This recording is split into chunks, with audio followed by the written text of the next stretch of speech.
నమస్తే, welcome to story board. ఏం చదివావో చెప్పు నాయనా అంటే చదువులలో సారమెల్లా చదివితి తండ్రి అన్నాడు ప్రహ్లాదుడు. అది పురాణకాలం. పైగా ప్రహ్లాదుడు చక్రవర్తి కుమారుడు, ఏకసంధాగ్రాహి. ఇప్పుడు చదువులు మారాయి, పోటీ పెరిగింది.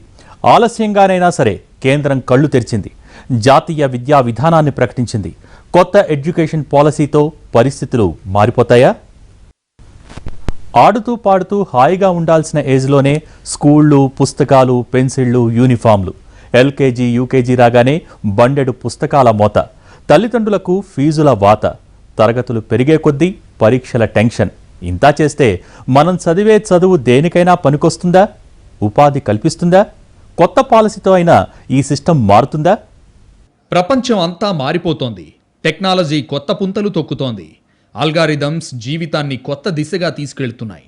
నలుగురు మనుషులు చేసే పని ఒక రోబోట్ చేస్తోంది. టెక్నాలజీ రెవల్యూషన్, ఆర్టిఫిషియల్ ఇంటెలిజెన్స్ ప్రపంచ గమనాన్నే మార్చేస్తున్నాయి.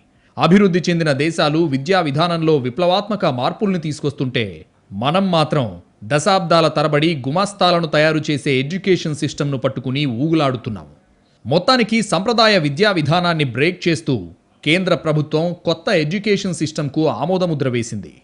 मुझे भरोसा है कि जो ये हमारी शिक्षा नीति है, ज्ञान, विज्ञान, अनुसंधान, नवाचार, प्रौद्योगिकी से युक्त, संस्कार क्षम, मूल्य परक, हर क्षेत्र में हर परिस्थिति का मुकाबला करने वाली, पूरी दुनिया के लिए भारत में ज्ञान की महाशक्ति के रूप में उभर करके आएगी. जब पूरी दुनिया का सबसे बड़ा గంతవ్య శిక్ష కా గంతవ్య హిందుస్థాన్ హోగా.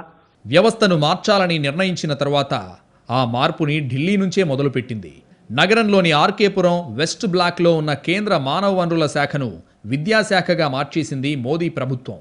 డాక్టర్ కస్తూరి రంగన్ కమిటీ రూపొందించిన జాతీయ నూతన విద్యా విధానానికి కేంద్ర మంత్రివర్గం ఆమోదముద్ర వేసింది. దీంతో దేశంలో 34 ఏళ్ల తర్వాత విద్యారంగంలో కీలక మార్పులు అమల్లోకి రాబోతున్నాయి. ప్రాథమిక, ఉన్నత విద్య పరంగా మొత్తం 27 అంశాల్లో మార్పులు చేయనున్నారు. చదువు అంటే బరువులా భావించకుండా హాయిగా ఆడుతూ పాడుతూ అన్నీ నేర్చుకునేలా కొత్త విద్యా విధానాన్ని అమలు చేయబోతున్నారు. అంటే పరీక్ష రాయడం కోసం, మార్కులు సాధించడం కోసం, ర్యాంకు సాధించడం కోసం అని సమాధానం వస్తుంది. అంతేగాని జ్ఞానాన్ని సముపార్జించడం కోసం, స్కిల్స్ అంటే నైపుణ్యాలను సంతరించుకోవడం కోసం అన్న సమాధానం అరుదుగానే వస్తుంది. ఎలాగైనా పాఠం అర్థమైనా కాకపోయినా బట్టి గొట్టైనా పరీక్షలో మంచి మార్కులు సాధించాలి అనే రీతిలో నేటి విద్యా విధానం మన దేశంలో సాగుతోంది. విద్యా రంగం నర్సరీ నుంచి పీజీ దాకా ఉన్న మొత్తం విద్యా వ్యవస్థను ఆ దిశగా మళ్లించేందుకు ఈ యొక్క కొత్త న్యూ ఎడ్యుకేషన్ పాలసీ 2020 రంగం సమాయత్తం చేస్తోంది. కొత్త విధానంలో చదువుకోవడం సరళంగా మారుతుంది. పుస్తకాల మోత బరువు ఉండదు. ర్యాంకుల వెంట పరుగులు తీయాల్సిన అవసరం కూడా ఉండకపోవచ్చు. విద్యార్థులు తమకు ఇష్టమైన కోర్సులను చదువుకోవచ్చు. ప్రస్తుతం భారంగా మారిన పాఠ్యాంశాలను తగ్గించి విద్యార్థులు తమలో అంతర్గతంగా దాగిన నైపుణ్యాలను మెరుగుపరుచుకునేందుకు అవసరమైన సమయాన్ని కేటాయించుకునే అవకాశం ఇవ్వబోతున్నారు.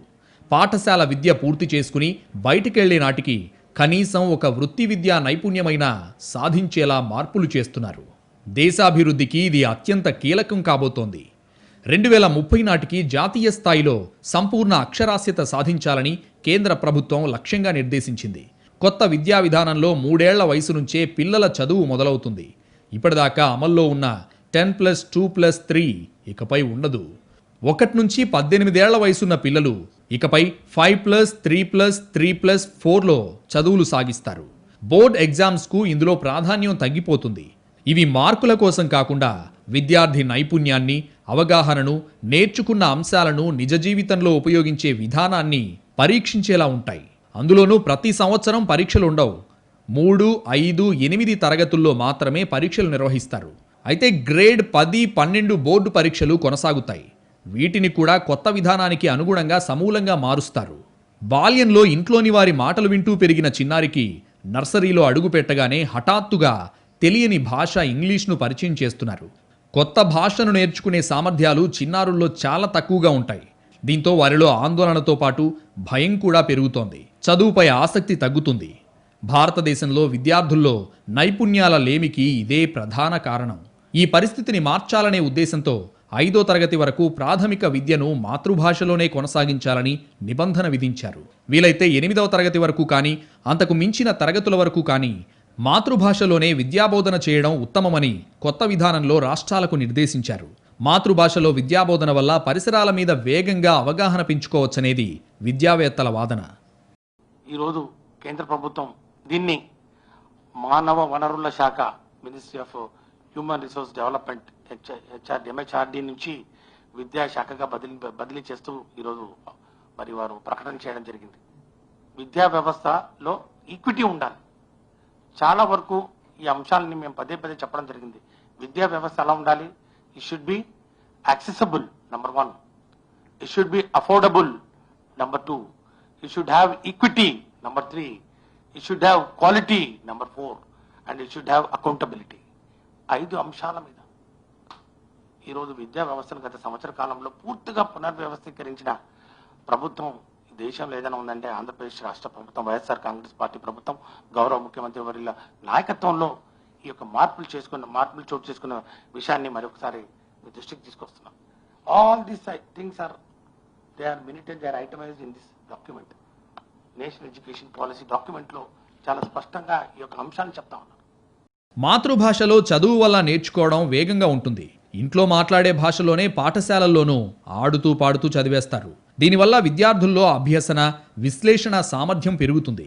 జపాన్, దక్షిణ కొరియా లాంటి దేశాలు శాస్త్ర సాంకేతిక రంగాల్లో వేగంగా అభివృద్ధి చెందడంలో మాతృభాషా విధానం కీలక పాత్ర పోషించింది. యునెస్కో, యూనిసెఫ్, ఇతర అంతర్జాతీయ సంస్థలు సైతం అనేక పరిశోధనలు నిర్వహించి విద్యార్థి ప్రాథమిక విద్య మాతృభాషలో అయితేనే నేర్చుకునే సామర్థ్యాలు వేగంగా వృద్ధి చెందుతాయని గుర్తించాయి. భారత్లోనూ విద్యార్థులు సైన్స్, పరిశోధనల్లో వెనకబాటుకు ప్రాథమిక విద్య మాతృభాషలో లేకపోవడమే ప్రధాన కారణంగా కనిపిస్తోంది. ప్రస్తుతం అమల్లో ఉన్న విద్యా విధానం దేశంలో 34 ఏళ్ల నుంచి ఉంది. మారుతున్న పరిస్థితులు, పారిశ్రామిక అవసరాలు, సాంకేతిక పరిజ్ఞానం ఆధారంగా అమెరికా, బ్రిటన్, జర్మనీ, ఇజ్రాయెల్ తదితర దేశాలు తమ ఎడ్యుకేషన్ పాలసీలను మార్చుకున్నాయి.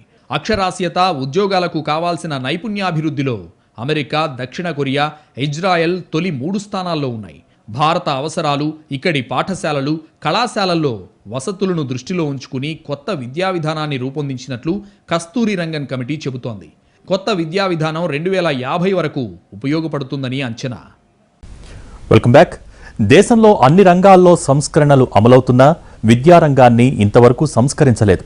గతంలో వాజ్పేయి ప్రభుత్వం కొన్ని సంస్కరణలు చేపడితే విద్యలో కాషాయీకరణ జరుగుతోంది అనే ఆరోపణలొచ్చాయి. మోడీ హయాంలోనూ అలాంటి ఆరోపణలు ఉన్నాయి. ప్రస్తుతం ప్రభుత్వం తీసుకొస్తున్న సంస్కరణలు సమూల మార్పునకు నాంది పలుకుతాయా, లేక సంప్రదాయ విద్యా విధానాన్నే కొనసాగిస్తాయా? మొదట తిరస్కరిస్తారు, తర్వాత సంఘర్షిస్తారు, ఆ తర్వాత ఆమోదిస్తారు. మార్పు విషయంలో మనిషి ఆలోచన ధోరణి ఇలాగే ఉంటుంది. మార్పు చాలా బలమైనదే కాదు, కఠినమైనది కూడా. ఒక విధానానికి అలవాటు పడిన వాళ్ళు అంత త్వరగా మారడానికి సిద్ధపడరు. కేంద్ర ప్రభుత్వం ఆమోదించిన జాతీయ విద్యా విధానం ప్రస్తుతం ఉన్న విద్యా వ్యవస్థను సమూలంగా మార్చేస్తుంది. ప్రస్తుతం ఉన్నట్లు పిల్లలకు పుస్తకాల మోత, తల్లిదండ్రులకు ఫీజుల బాధ, విద్యార్థులకు పరీక్షల భయం, బట్టి కొట్టుడు విధానం లాంటి వాటి నుంచి విముక్తి కల్పిస్తుంది. విద్యార్థులు స్వయంగా చాలితంగా ఎదిగేలా కొత్త విధానం ఉంటుందంటున్నారు నిపుణులు. దీనికి అల్టిమేట్గా ఇదే కనుక విజయవంతం కావాలంటే, సక్సెస్ఫుల్గా ఇంప్లిమెంట్ చేయాలంటే దీన్ని ఎట్లా ఇంప్లిమెంట్ చేస్తారు, మనం దానికి ప్రిపేర్ అయి ఉన్నామా అనేదే చాలా ముఖ్యం. దాంతోపాటుగా దీనికి బడ్జెట్ కేటాయించటం, పొలిటికల్గా ప్రభుత్వ పరంగా రాజకీయ నాయకులు దీనిలో ఇంటర్ఫియర్ కాకుండా దీన్నే కనుక ఇంప్లిమెంట్ చేస్తే మంచి ఫలితాలే వస్తాయి. నూతన విద్యా విధానంలో విద్యార్థుల సమగ్ర వికాసానికే పెద్దపీట వేస్తారు. అదే సమయంలో భారము తగ్గించే ప్రయత్నం చేశారు. మన విద్యా ప్రమాణాలు అంతర్జాతీయ స్థాయిని అందుకునేలా మార్పులకు శ్రీకారం చుట్టారు. 2035 నాటికి విద్యార్థుల స్థూల నమోదు నిష్పత్తిని ఇప్పుడున్న 26.3% నుంచి 50% తీసుకెళ్లాలనేది లక్ష్యం. దీనివల్ల ఉన్నత విద్యా సంస్థల్లో కొత్తగా 3 కోట్ల సీట్లొస్తాయి. అన్ని కోర్సుల్లో హోలిస్టిక్ మల్టీ డిసిప్లినరీ విద్యా విధానాన్ని తీసుకొస్తారు. సబ్జెక్టులన్నీ సరళంగా మారతాయి. యూజీ కోర్సుల్లో మల్టిపుల్ ఎంట్రీ ఎగ్జిట్ విధానాన్ని ప్రవేశపెట్టనున్నారు. ప్రస్తుతం 4 ఏళ్ల కోర్సు చదివే విద్యార్థి 6 సెమిస్టర్ల తర్వాత మానేసినా పూర్తిగా మానేసినట్లే లెక్క. సర్టిఫికెట్ రాదు. కొత్త విధానంలో 1 ఏడాది తర్వాత విద్యార్థి మానేసినా సర్టిఫికెట్ ఇస్తారు. 2 ఏళ్ల తర్వాత మానేస్తే డిప్లొమో, 3 నుంచి 4 ఏళ్ల తర్వాత డిగ్రీ అందిస్తారు. नाम बदलने से नहीं, वास्तव में एक मौलिक सुधार होना चाहिए. अब एचआरडी मिनिस्ट्री के बजाय वो मिनिस्ट्री ऑफ एजुकेशन, शिक्षा मंत्रालय नाम होगा. तो नाम बदलने से नहीं, एक जो हमारी बेसिक एजुकेशन है, जो एलिमेंट्री एजुकेशन है, उसमें मूलभूत सुधार करने की अत्यंत आवश्यकता है. आज एलिमेंट्री एजुकेशन नाम की जो खासतौर से ग्रामीण क्षेत्र में है, वो उस नाम की कोई चीज़ नहीं है. ఉద్యోగాలకు వెళ్లాలనుకున్న వారికి 3 ఏళ్ల డిగ్రీ, పరిశోధన రంగం వైపు వెళ్లాలనుకునే వారికి 4 ఏళ్ల డిగ్రీ ప్రోగ్రాం అమలు చేయనున్నారు. 4 ఏళ్ల డిగ్రీ చేసిన వారికి 1 ఏడాది పీజీ కోర్సు ఉంటుంది. దాని తర్వాత ఎంఫిల్ చేయాల్సిన అవసరం లేకుండానే పీహెచ్డీకి వెళ్ళొచ్చు. మాస్టర్స్తో కలిపి 5 ఏళ్ల ఇంటిగ్రేటెడ్ బ్యాచిలర్ డిగ్రీ అమలు చేస్తారు. జీడీపీలో 6% నిధులు విద్యారంగానికి కేటాయించాలని కొత్త పాలసీ చెబుతోంది. ప్రస్తుతం కేంద్ర రాష్ట్ర ప్రభుత్వాలు విద్యకిస్తున్న నిధులు 4.4%. శాస్త్ర సామాజిక శాస్త్రాల విభాగాల్లో చేపట్టే భారీ పరిశోధన కార్యక్రమాలకు జాతీయ పరిశోధనా సంస్థ ద్వారా ఆర్థిక చేయూత అందిస్తారు. వివిధ రంగాల్లో పరిశోధన, కొత్త ఆవిష్కరణలు, పేటెంటింగ్ కోసం ఈ ఫౌండేషన్ ద్వారా సాయం చేస్తారు. ఒకరినొకరు సహకరించుకోవాలి. మాతృభాష జీవద్భాష స్వరూపుడి. శాస్త్ర సాంకేతిక వైజ్ఞానిక రంగాల్లో, పరిపాలన న్యాయ రంగాల్లో, ప్రచార ప్రసార మాధ్యమాల్లో, విద్యారంగంలో, కుటుంబంలో, మన పరిసరాల్లో మన మాతృభాష వినియోగం తగ్గుముఖం పడితే ఆ భాష, ఆ సంస్కృతి అంతరించే ప్రమాదం లేకపోలేదు. అందుకని మాతృభాషను ఉపాధి రంగంలో భాగస్వామ్యం చేయడం చాలా చాలా చాలా అవసరం. 1-2 సంవత్సరాలు చదివిన తర్వాత విద్యార్థులు ఏదైనా కారణాలతో చదువు మానేసినా మళ్లీ తనకు వీలైన సమయంలో దాన్ని కొనసాగించుకునే వెసులుబాటు కల్పిస్తారు. అప్పటి వరకు ఆ విద్యార్థి చదివిన 1-2 సంవత్సరాలకు సంబంధించిన క్రెడిట్స్ భద్రంగా ఉంటాయి. విద్యార్థి మళ్లీ తొలి సంవత్సరం నుంచి చదవాల్సిన అవసరం లేదు. అప్పటి వరకు ఉన్న క్రెడిట్స్ను ఉపయోగించుకుని మిగిలిన సంవత్సరాలు పూర్తి చేయొచ్చు. కొత్త విద్యా విధానంలో భాగంగా విదేశీ విద్యా సంస్థలు ఇక్కడ క్యాంపస్ పెట్టుకోవచ్చు. విదేశీ విద్యార్థులు భారత్కు వచ్చి చదువుకునేలా ప్రోత్సహిస్తారు. ఇప్పటి వరకు ఇంగ్లీష్, హిందీలకే పరిమితమైన ఈ కంటెంట్ను తెలుగుతో పాటు 8 భారతీయ భాషల్లో అభివృద్ధి చేసి అమల్లోకి తెస్తారు. మాతృభాషను వదిలేసేసి ఆంగ్ల భాష మాధ్యమంగా పెట్టడం అసలుకి ఎలాంటి పరిస్థితుల్లోనూ అంగీకరింపరానిది.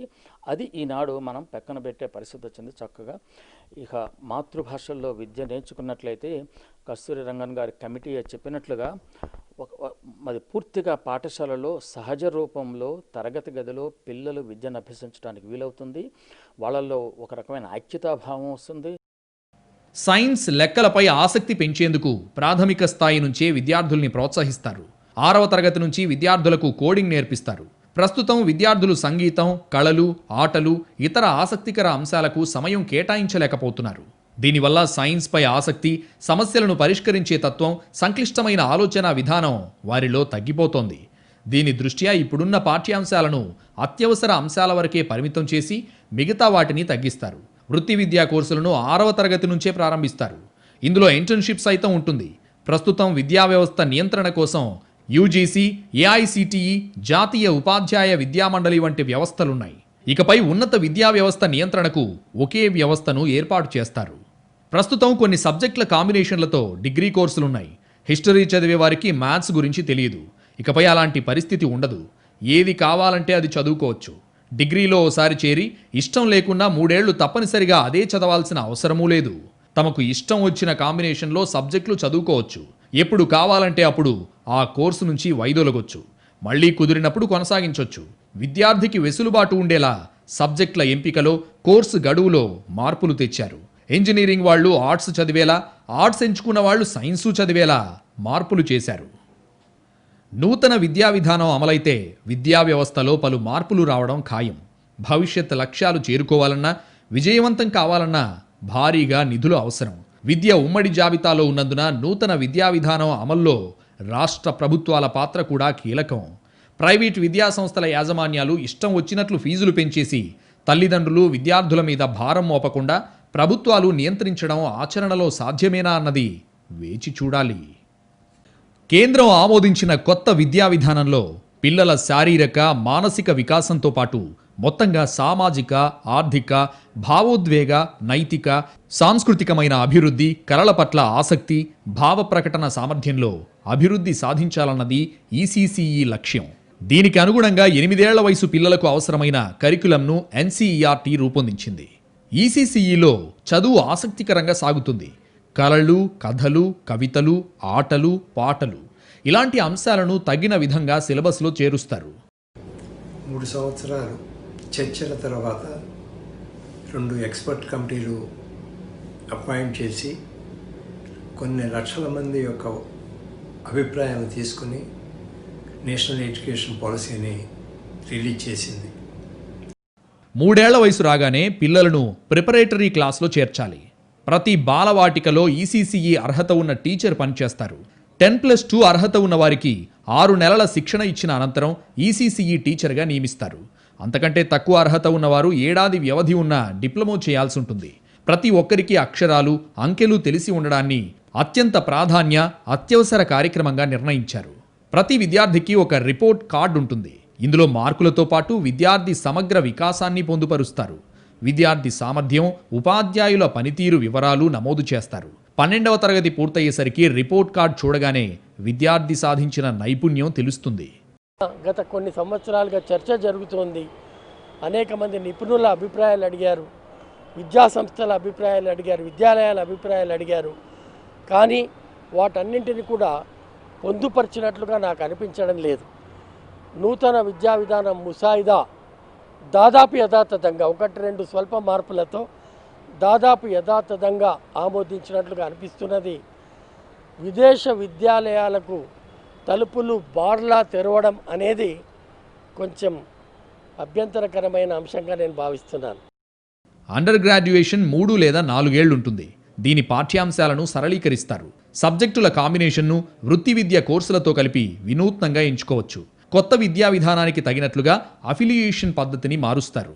కాలేజీలన్నీ 15 సంవత్సరాల్లో దశల వారీగా స్వయం ప్రతిపత్తి ఉన్న స్థాయికి లేదా కాలేజ్ ఆఫ్ యూనివర్సిటీ స్థాయికి చేరుకోవాల్సిందే. ప్రైవేట్, ప్రభుత్వ ఉన్నత విద్యా సంస్థలన్నింటికీ ఒకే విధమైన నిబంధనలు ఉంటాయి. డీమ్డ్ యూనివర్సిటీలు, కేంద్ర యూనివర్సిటీలు, ఇతర ప్రత్యేక సంస్థలకు వేరువేరు నిబంధనలు ఉండవు. అన్నింటిలోనూ ఒకే విధమైన ప్రమాణాలు పాటించాల్సిందే. ఇంగ్లీష్లోనే నాణ్యమైన విద్య దొరుకుద్ది, ఇంగ్లీష్తోనే భవిష్యత్తు అనేటువంటి ఒక మైండ్ సెట్ తల్లిదండ్రుల్లో కల్పించబడిన తర్వాత ఇవాళ ఇంగ్లీష్ మీద క్రేజ్ పెరిగింది. అందువల్ల మాతృభాష నుంచి ఇంగ్లీష్ మీడియం వైపు షిఫ్ట్ అవుతూ ఉన్నారు పిల్లలు రోజు రోజుకి. అందుకని ఈ పరిస్థితుల్లో ప్రభుత్వ పాఠశాలలో కూడా ప్యారలల్గా ఇంగ్లీష్ మీడియం పెట్టమని అడగాల్సినటువంటి పరిస్థితి ప్రభుత్వాల మీద కూడా ఒత్తిడి వస్తూ ఉంది. ఇంగ్లీష్ మీడియం స్టార్ట్ చేయండి అనేటువంటి ఒత్తిడి వస్తూ ఉంది. ఇప్పుడు మరి ప్రభుత్వం ప్రైమరీ లెవెల్ వరకు మాతృభాషలోనే బోధిస్తామనంటే దీన్ని పాలసీ అంటే విధానాన్ని రూపొందించడం పెద్ద ఇబ్బంది కాదు. ఆ విధానాన్ని ఆచరణాత్మకంగా అమలు జరపడం ఎట్లా అనేటువంటిదే ఒక సవాల్గా ఉంటుంది. కాబట్టి ప్రభుత్వం ఆ మేరకు చిత్తశుద్ధి ప్రదర్శిస్తే ఉపయోగకరంగా ఉంటుంది. విద్యా సంస్థల అనుమతులకు తనిఖీలు ఉండవు. దేశంలో 1986లో విద్యా విధానం రూపొందించారు. దానిని 1992లో సవరించారు. ఇప్పటి వరకు అదే నడుస్తోంది. 2016 మేలో కొత్త విద్యా విధానం రూపకల్పనపై టీఎస్ఆర్ సుబ్రహ్మణ్యన్ కమిటీ ఒక నివేదిక సమర్పించింది. అనంతరం ఇస్రో మాజీ చైర్మన్ కె కస్తూరి రంగన్ కమిటీ గతేడాది నివేదికను సమర్పించింది. ఈ ముసాయిదాను కేంద్రం ప్రజలకు అందుబాటులో ఉంచింది. ఆ తర్వాత ఎంపీలు, పార్లమెంటరీ కమిటీల నుంచి సూచనలు స్వీకరించారు. 2.5 లక్షల గ్రామ పంచాయతీల అభిప్రాయాలు కూడా తీసుకున్నారు. వీటన్నింటినీ పరిశీలించి జాతీయ విద్యా విధానం 2020ని రూపొందించారు. దీనిని 22 భాషల్లోకి అనువదించారు. కేంద్ర మంత్రిమండలి ఆమోదించిన నూతన విద్యా విధానం వల్ల ఉపయోగం లేకపోగా నష్టం కలిగే అవకాశం ఉందనే వాదనలు వినిపిస్తున్నాయి. ప్రీ ప్రైమరీ 1-2 తరగతులను ఒక విభాగంగా చేయడం గందరగోళానికి దారితీస్తుందని, త్రిభాషా సూత్రంలో సంస్కృత భాషను ప్రతిపాదిస్తూ ఇంగ్లీష్ భాషను విస్మరించడం అవివేకమంటున్నారు నిపుణులు.